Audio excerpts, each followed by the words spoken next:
I want to welcome all of you online who are just joining us for this morning's service.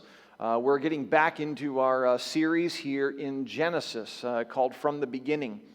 It was certainly good to be able to hear. I was able to tune in from California to be able to tune in and hear Pastor Will Hess as he brought the message to us with regards to the flood and then the judgment and the covenant and the contract that came out as a result of that.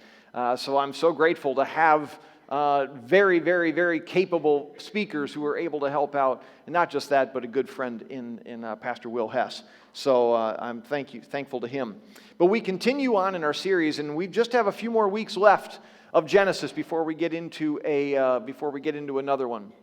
And I do feel a little bit boomy, so as they're adjusting my mic a little bit, as we keep going in this.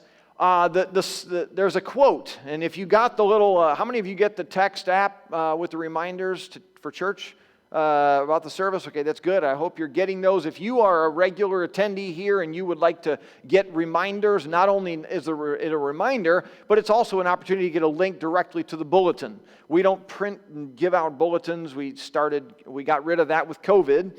And we've continued to continue on with that because of paper and everything like that. So we have an online bulletin, but make sure you're getting those if you would like that. But one of the things that I have to do is I have to put a little statement together. And so as it goes out on Friday for the reminder, there's a little statement about the sermon. And this is what I wrote. We all know, I started with a quote by President James Madison, and he said this: "If men were angels, no government would be necessary." If men were angels, no government would be necessary. There's another quote by a guy by the name of Fred Woodworth.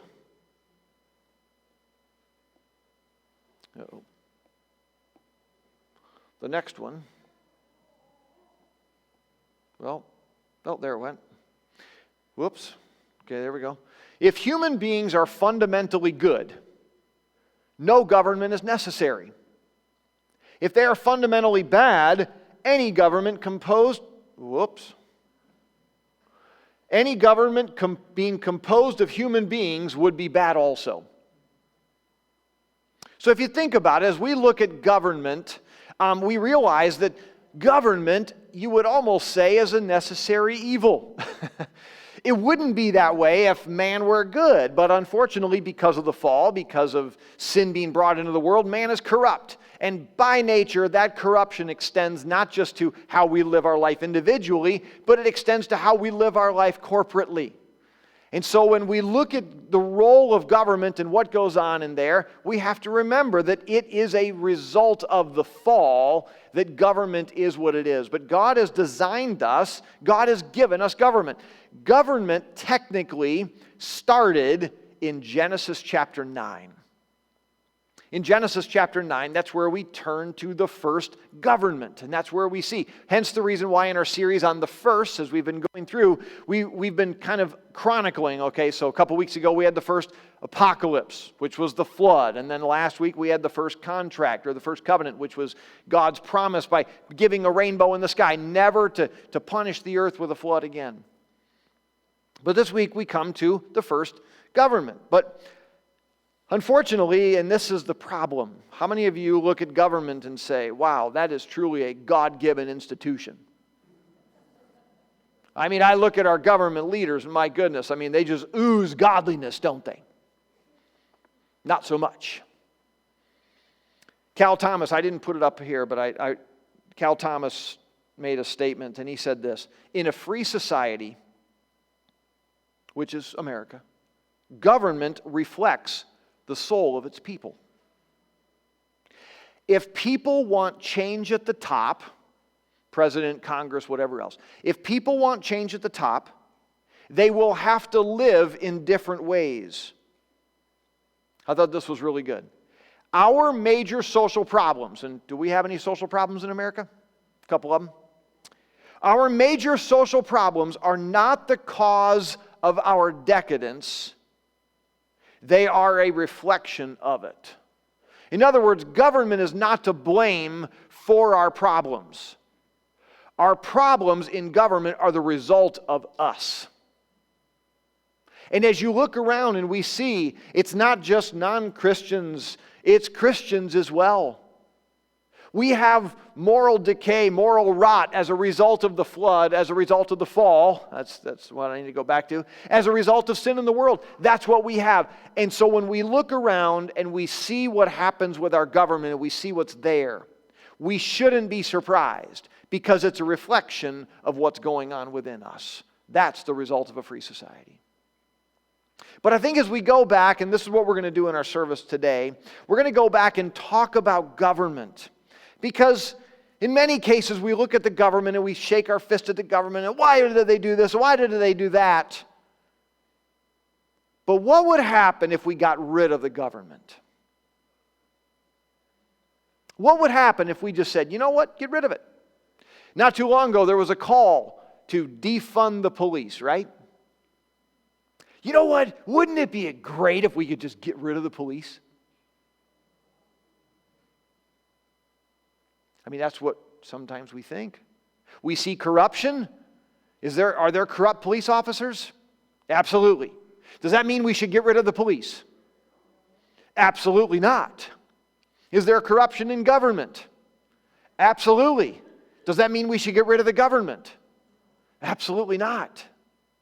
Because we're going to go through as we see this first government, as we see what was played out in back here, all the way back in early Genesis, we're going to be able to see from the very beginning there is a need, there's a role that government plays, imperfection and all. And so I want you to turn in your Bibles to Genesis chapter 9. If you're not there already, Genesis chapter 9.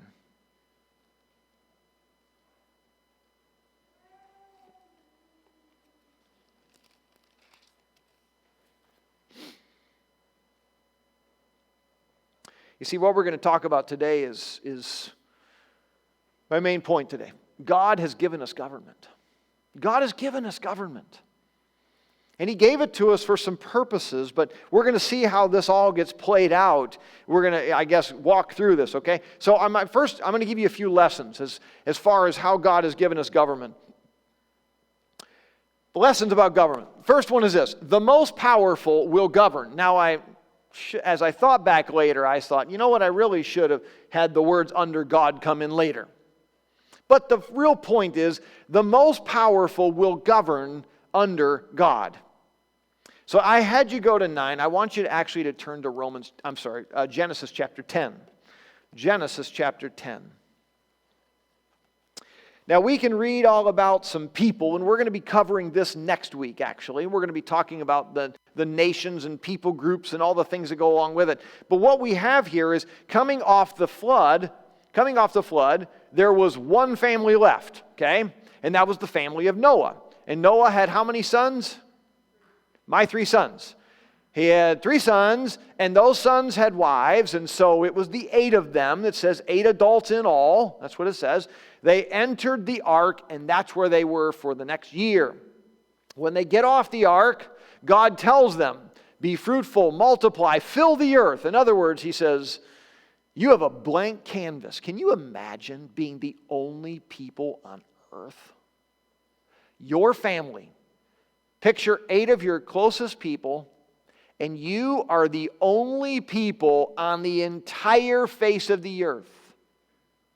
And God says, now, go make babies.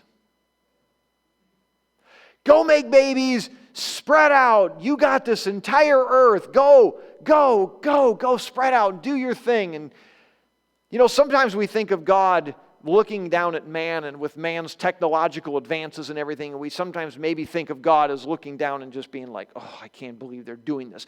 Cloning, all the crazy nonsense and stuff that they're doing. Or is it possible that God is up there going, you know what? This is actually pretty cool. I made man with brains. I made him with the abilities to do things. In fact, at the very, very beginning of creation, Genesis, God told man to fill the earth and subdue it. In other words, the words were, make it work for you.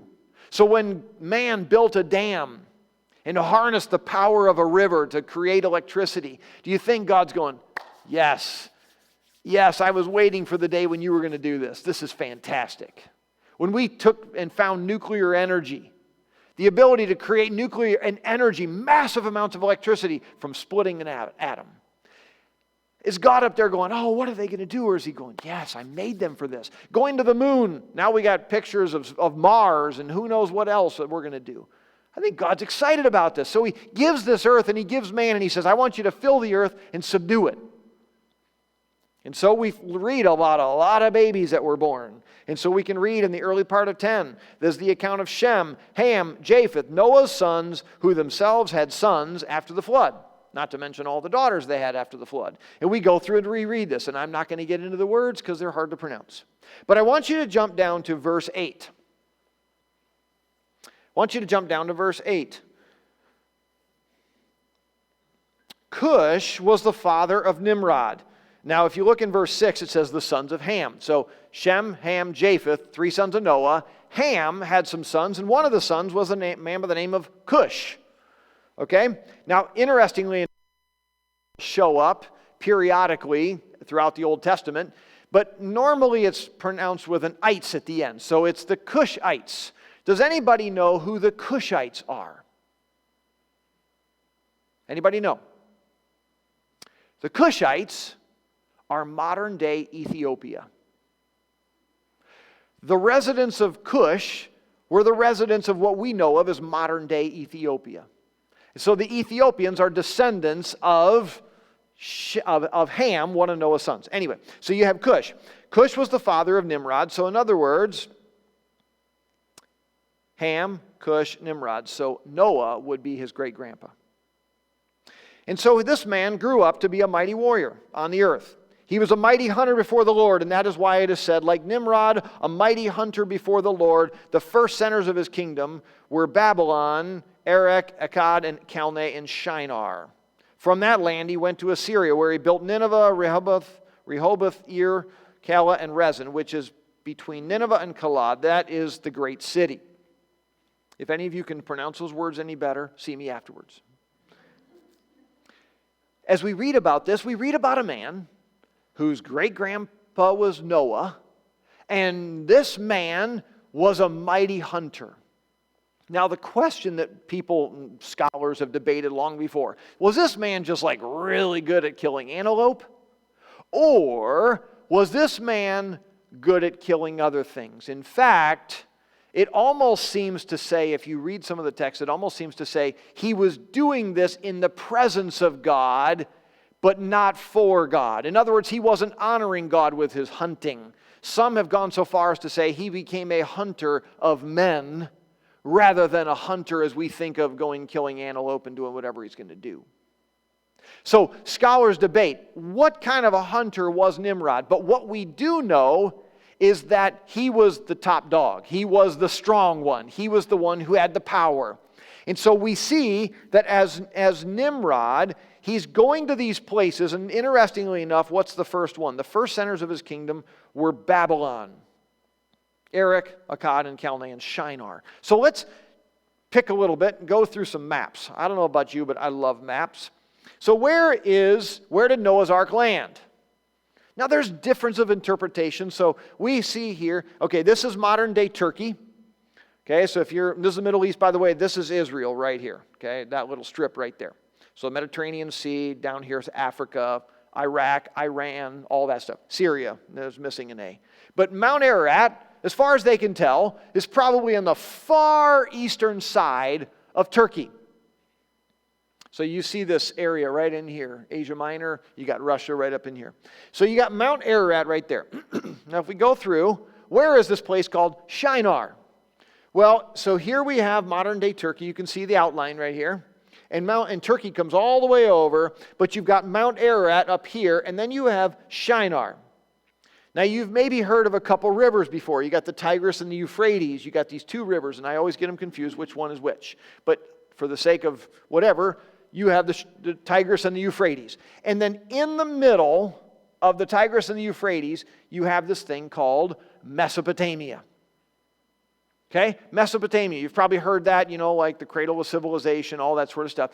The idea behind that is a lot of our oldest civilizations that we have go back to Mesopotamia. Why?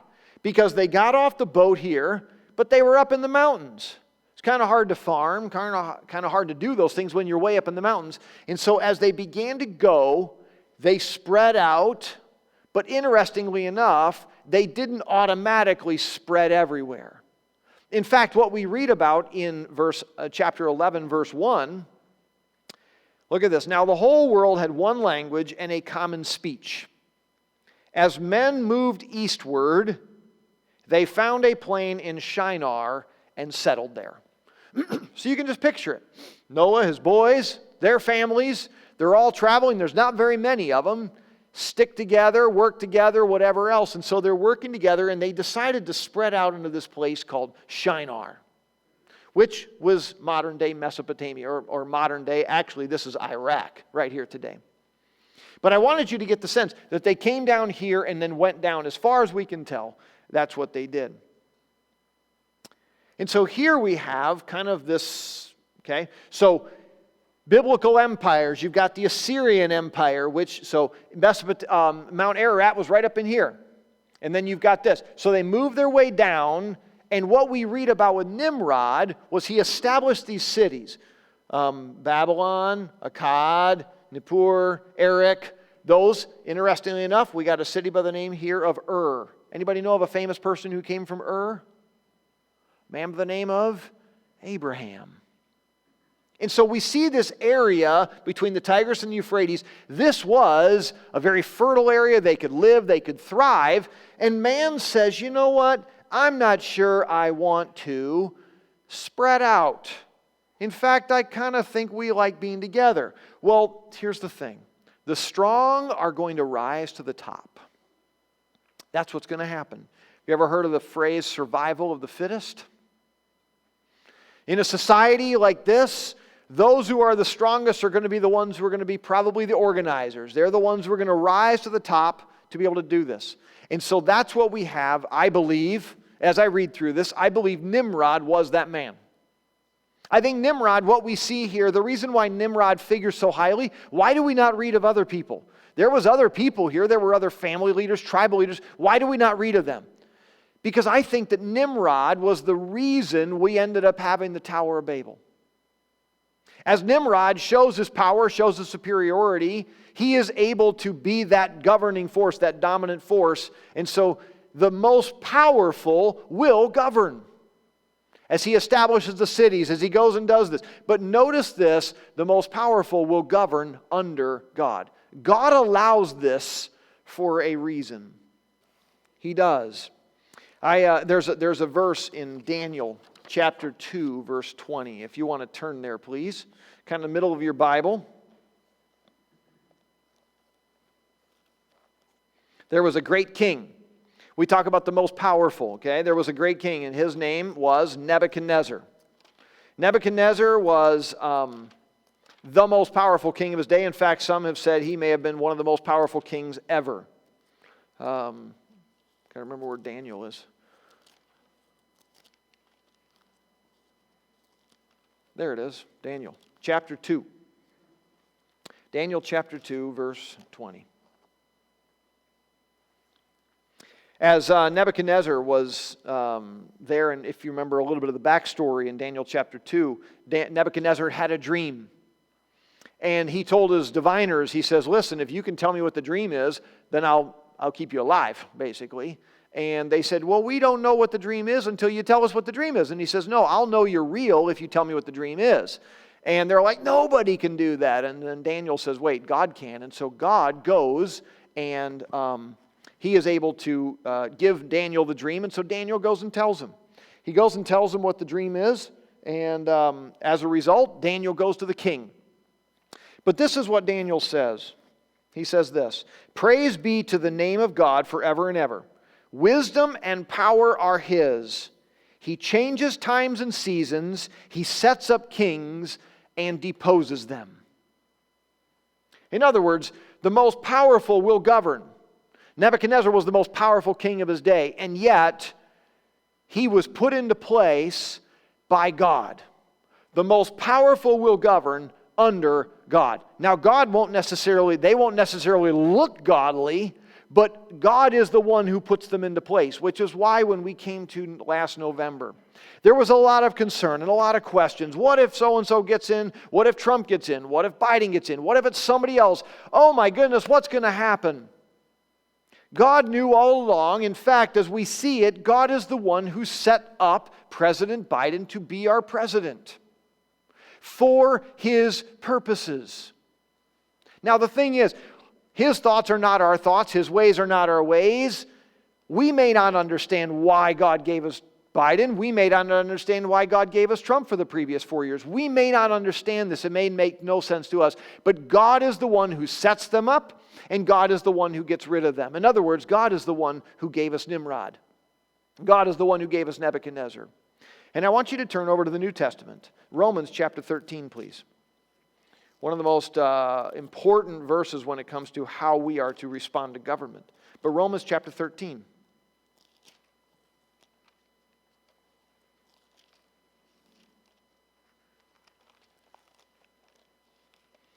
Verse 1. Romans 13 and verse 1. It says this, everyone must submit himself to the governing authorities.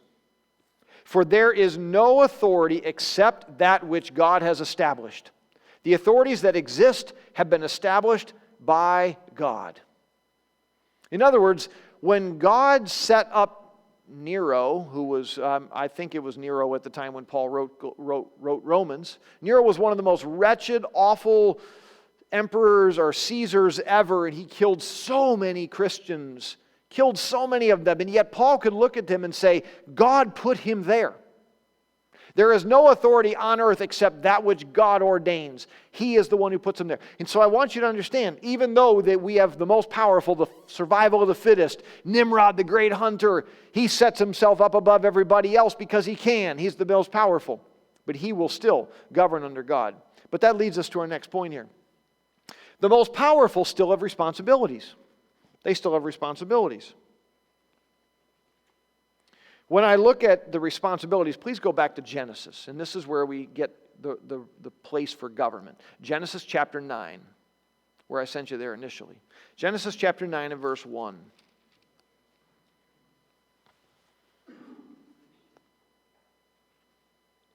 Genesis chapter 9 and verse 1. Then God blessed Noah and his sons, saying to them, be fruitful and increase in number and fill the earth. Go have babies. The fear and dread of you will fall upon all the beasts of the earth and all the birds of the air, upon every creature that moves along the ground, and upon all the fish of the sea. They are given into your hands. Why is it there will be fear and dread? Because for many of them, they will be lunch. Look at verse 3. Everything that lives and moves will be food for you. Just as I gave you the green plants, I now give you everything. Technically, prior to the flood, prior to coming off the boat, God had never ordained eating meat. And yet coming off the boat, coming off the flood, we now see biblically it is completely okay to eat whatever you want. It won't become about until later on with Moses, where God gave Israel the law in which he said there will be animals you can't eat, there will be animals you can eat.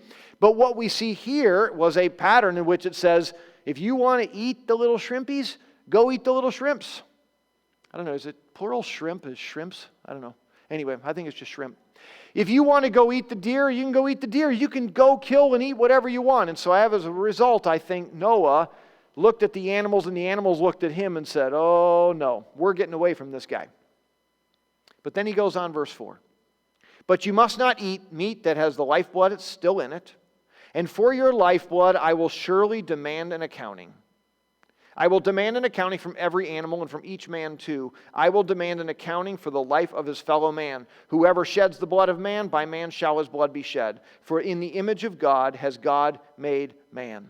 This statement here is the statement from which we see this is where government came into play. Because up until this point in time, we don't see God giving the authority to man for the purpose of capital punishment. Now, if we were to go around the room and take a poll, how many of you believe in capital punishment? How many of you believe in no capital punishment? There would probably be some differences of opinions. I will give you my own personal opinion. I think capital punishment is very biblical. Even though we will see as we go on, we see human beings who have really ruined this whole thing, and we see injustice and everything else. But I think all the way back here we see that there is a command that's given. If you shed the blood of an innocent man, or if you shed the blood of a person, your blood will be demanded from you. An eye for an eye, a tooth for a tooth, whatever it is.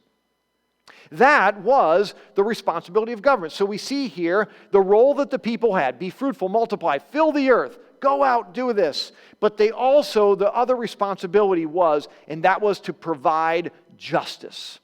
How many of you were keeping track of the court hearing from this past week? Was justice done? And there's probably differences of opinions on this. There is something in us that says injustice is wrong, especially if that injustice was done to us. Have you ever been taken advantage of? Has somebody ever done something to you that you look back and you go, wait a second, that's not fair? Or you look at the system and you see the system and you say, oh, thank goodness the police are here. Thank goodness we get to take this thing to court. And then something happens and you look and say, what just took place? Justice was not served.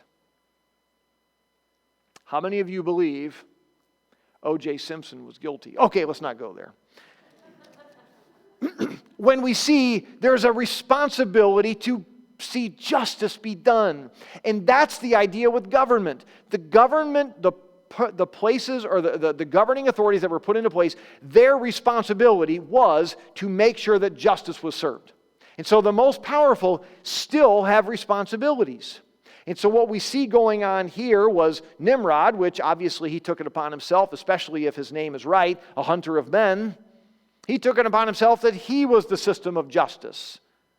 But even still, because he was powerful, he could get away with it even though he was under God. Which leads us to our third point. The most powerful will not always do right. The most powerful will not always do right. Even though Nimrod was the one in charge, he could not do just whatever he wants. But we see him trying. I want you to turn over to Genesis chapter 11. Genesis chapter 11. As we read before, the whole world had one language, common speech. As men moved eastward, they found a plain in Shinar, and he settled there. They said to each other, come, let's make bricks and bake them thoroughly. They used brick instead of stone and tar for mortar. Then they said, come, let us build ourselves a city with a tower that reaches to the heavens, so that we may make a name for ourselves and not be scattered over the face of the whole earth. Now notice, what did God tell them when they got off the boat? Be fruitful, multiply, and what? Fill the earth. It's a blank canvas. Go write your dreams. Go paint all your pictures. Go do whatever you want to do. Just go. Go. Get out of here and go spread out over the earth. And man says, wait a second, we don't want to do it. Now, here's the thing. There are many people who question the biblical authority. Can we really trust the Bible? I mean, seriously. Can we really trust the Bible? There was this thing called the Tower of Babel. Can we really trust the Bible that everybody was hanging out in one place and they built a tower to the heavens? Can we really trust this? I truly think the answer is yes. How many of you have ever tried to create your own language? Have you ever tried to do that before? How many of you know how to speak Pig Latin? Remember how to speak Pig Latin? I don't. But maybe some of you do. But I remember as a kid trying to speak Pig Latin. How many of you actually know some Star Trek words? How many of you are nerdy enough to raise your hand and acknowledge, I know some Star Trek words? All right, a few of you. Okay, all right. There are people out there who have learned how to speak like the Star Trek people. That's weird. I'm just saying. To learn how to speak just like they do on a TV show and a movie is weird. Now, can you imagine the people who spent all the time coming up with the Star Trek language. Why would they even come up with the Star Trek language if they didn't realize, look, we have all the different languages? Can you imagine one family, Noah, his boys, and their wives, making a pact among themselves? All right, this year, we're going to stop talking to each other. We're going to each come up with our own language, and then we're going to spread out. That's what we're going to do. It would never happen that way. Were it not for God's intervention, were it not for God doing what He does, we would still be speaking one language. I mean, how long has your family been speaking to each other? Can you imagine if all of a sudden one day everybody stopped knowing how to speak to each other? How difficult it would be to be a family. You wouldn't do it. You would still keep speaking the same way because that's how families operate. But back here, Nimrod and his family said, you know what? We're not going to spread out. Doggone it, we're going to stay together. In fact, they even say here, come, let us build ourselves a city with a tower that reaches to the heavens so that we may make a name for ourselves and not be scattered over the face of the whole earth. Did they want fame? Was it a matter of idolatry? I read one where Josephus, a famous historian, said the reason why they built this was because they decided they were going to do this so that they could survive another great flood. God had already made a promise, I'm never going to destroy you with a flood. Why would they do this? I believe this was a stick it to you, God. God, we are not going to spread out. We want to stay together. And you know what? We can stay together. We have the same language. We're the same family. We're going to stick together. We're not going anywhere. What are you going to do about it? We still have responsibilities. Are there going to be times when government is going to say, yes, God, I understand that's what you've designed us to do, but we're going to do our own thing. We're going to do our own thing. We're going to be our own way, and I don't care about you, God. And God allows it to happen for a time. In fact, what we can tell is, what did the Tower of Babel actually look like? Well, based on what they have determined and stuff like that, they believe it looks like something called a ziggurat. And this is a picture, kind of like a, there's been images that have been shown that show this tower that literally was like up into the clouds. I don't think it has to be that way. In fact, there's other ziggurats over in Mesopotamia, and one of them actually says the temple to the clouds. But the size of the temple to the clouds is about like this. But in their minds, think about it. This is not prehistoric, but this is early times. To build something like this would be massive in comparison. But notice this. They didn't just build a tower, they built a city. They didn't just build a tower, they built a city. Interesting enough, verse 5, but the Lord came down to see the city and the tower that the men were building. The Lord said, if as one people speaking the same language they have begun to do this, then nothing they plan to do will be impossible for them. Come, let us go down and confuse their language so they will not understand each other. What they did was in direct violation, direct disagreement of God. God, I don't care what you're going to do. We're going to build this thing. And unfortunately, they said, we don't care about you, God. The most powerful nation will not always do right. Acts 5:29, if you remember back in, we don't have time to turn there, but in the book of Acts, we see Peter and the apostles.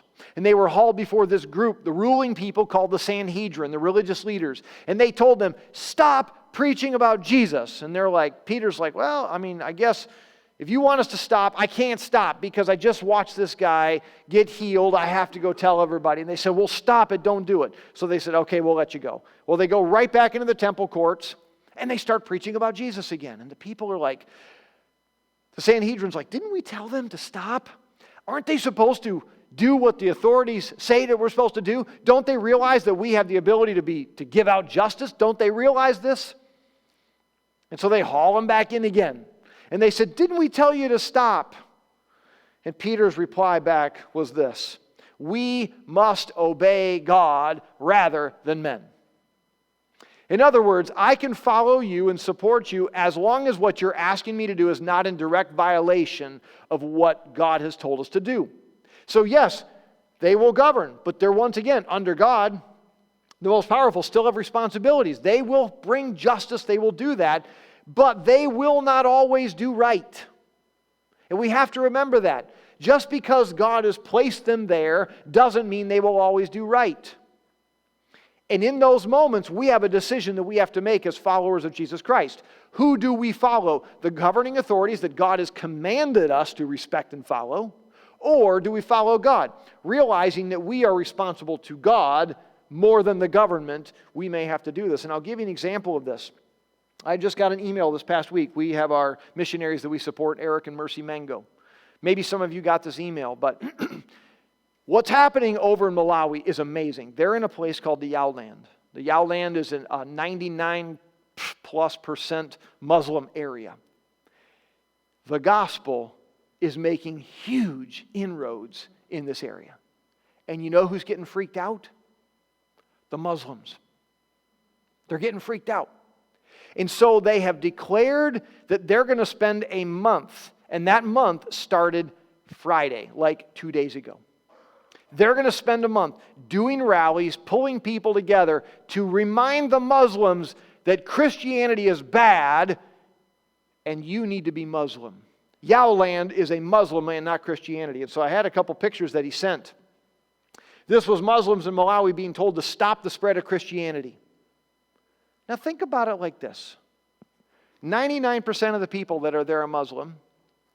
They're being told that Christianity is dangerous. You need to stop the spread of Christianity. And here you are, part of the 1% Christian. You're part of the 1%, and you got 99% around you.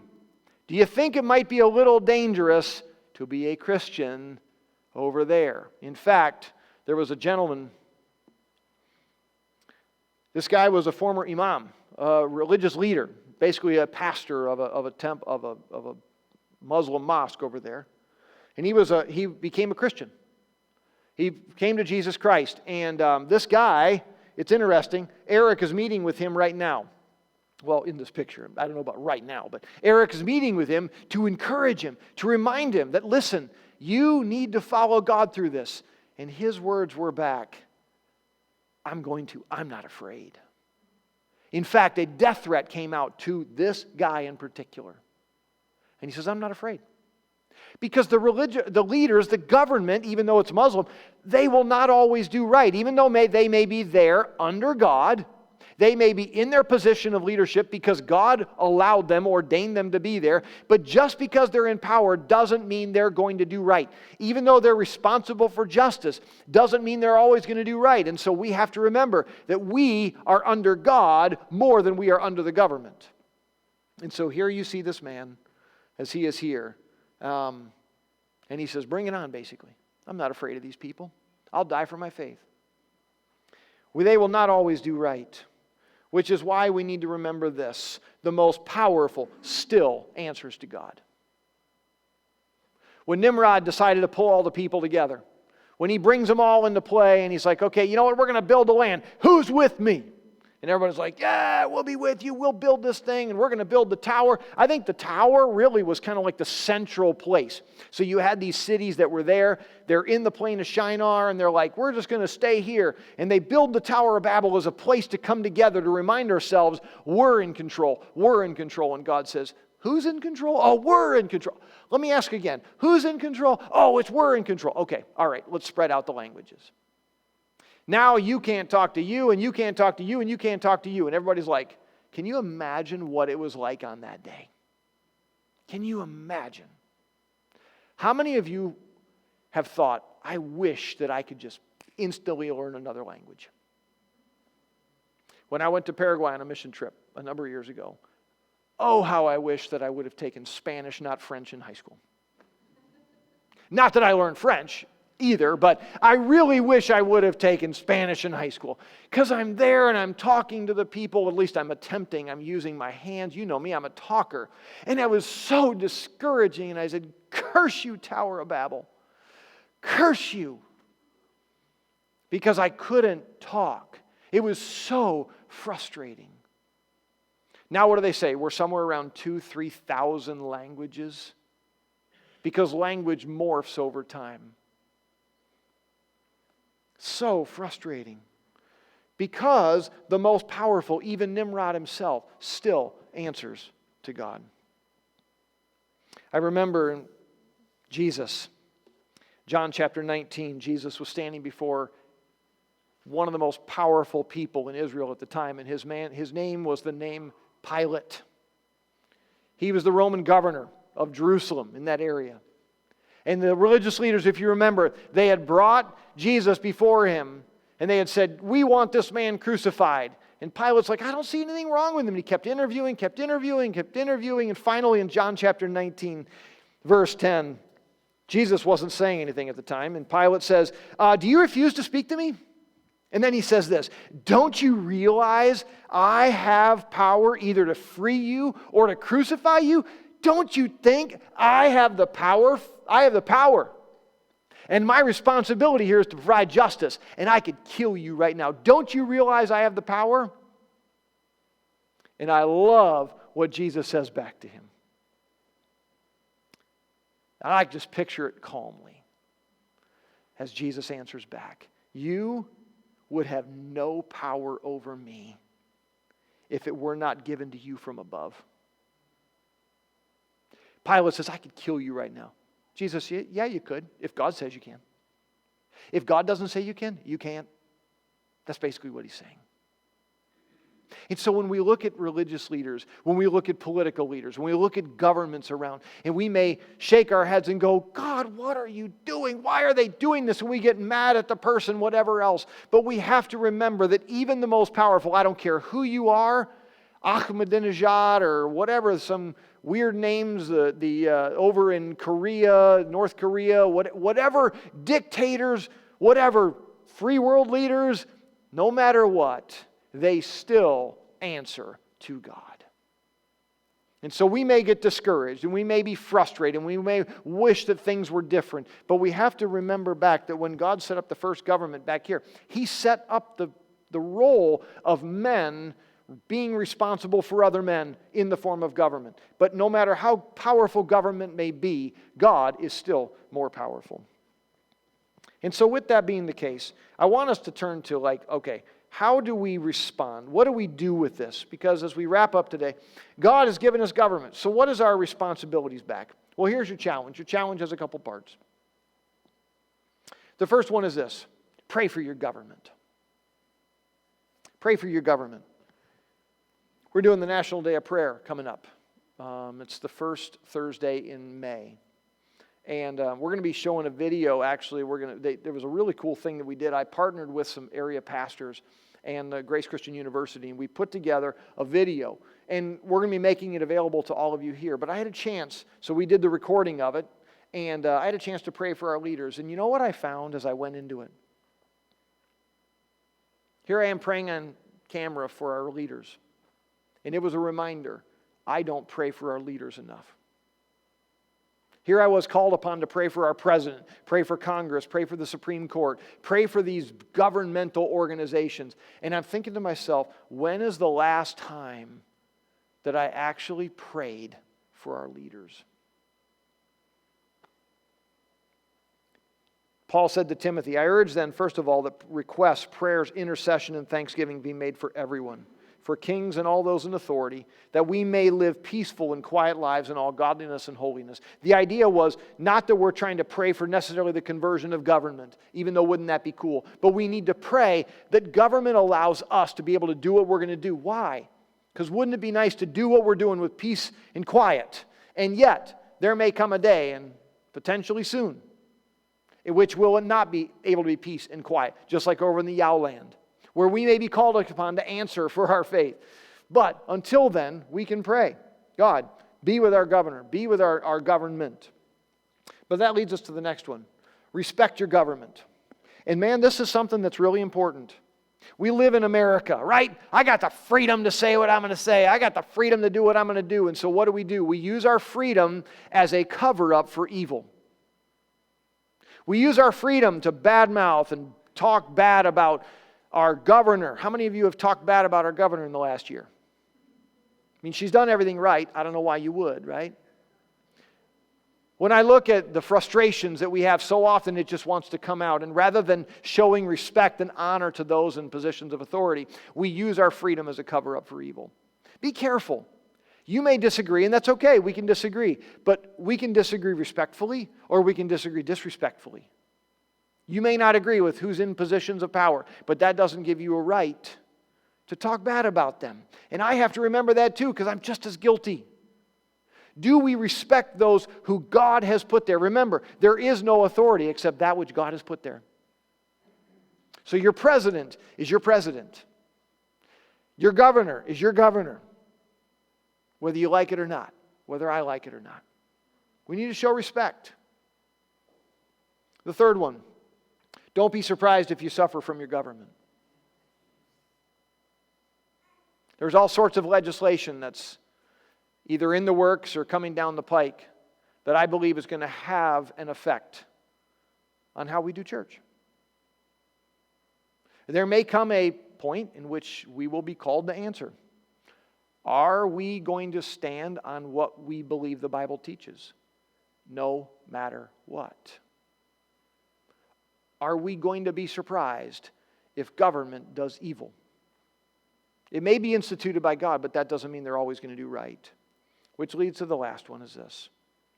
Know that God is still in control of your government. No matter how our government may be, no matter what the governments of the world may be, God is in control. He always is. And that is why we can have peace that passes all understanding. That is why even when you look at this guy over in Malawi, this imam, who realized, yes, you may be in control, these political leaders or spiritual leaders, you may be in control, but my God is even more so in control. My God will take care of me. And so I just encourage you. God gave us government. He gave us government for His purposes, and we need to honor that and respect that, thank God for it, but we definitely need to pray for that. And so let's close in a word of prayer. God, I do thank you for your word. I thank you for this day. For the chance that we've had to open it and to talk about government. And I know it's not an easy topic, and maybe it's a boring topic to some people. I get it, but Lord, if it weren't for government, we'd have anarchy. And it truly would be the strong will survive. And so even though we have our challenges in America, we certainly don't do things perfectly. But I thank you for the government that we do have. I thank you for the good that does come from it. I pray for our leaders. I pray for our governmental leaders. Lord, may those who are Christians in positions of leadership, may they live their faith out loud. May they be willing to do it. And may those who don't know you yet come to know you as a result. But may we all, no matter who it is, may we remember that we are a nation that is under you. And may we as Christians respect and pray for and support our government, even if we don't agree with them all the time. But I just pray, God, for each one of us. May we appreciate you. May we realize you have ordained life.